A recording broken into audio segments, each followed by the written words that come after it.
I want to tell Arman's family and his loved ones today that we know we owe you an enormous debt.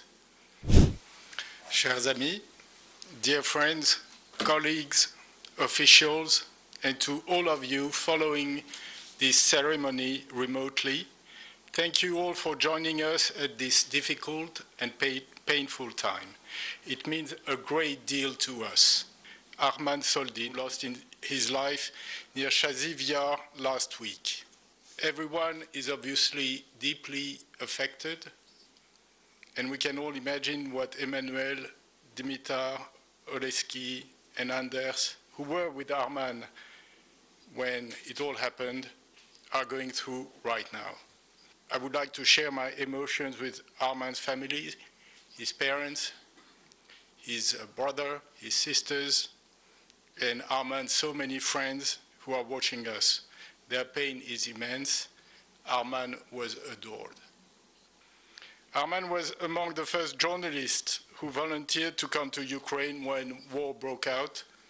He arrived in Warsaw on his way to Ukraine on the very first day of the invasion. And he was one of the journalists who did the highest number of rotations in and out of Ukraine because he wanted to be where the story is happening. He wanted to bear witness. Sadly, we will not see Arman return from his mission. He will not write a blog on our making of page. He will not sing another song at full volume to release stress after a particularly difficult reporting mission. He will not save any more hedgehogs. He had an obvious talent for telling stories, for communicating on social media, for making us smile with his jokes and his good humor. I want to tell Arman's family and his loved ones today that we know we owe you an enormous debt. Arman lost his life so that millions of people could know what is happening in Ukraine.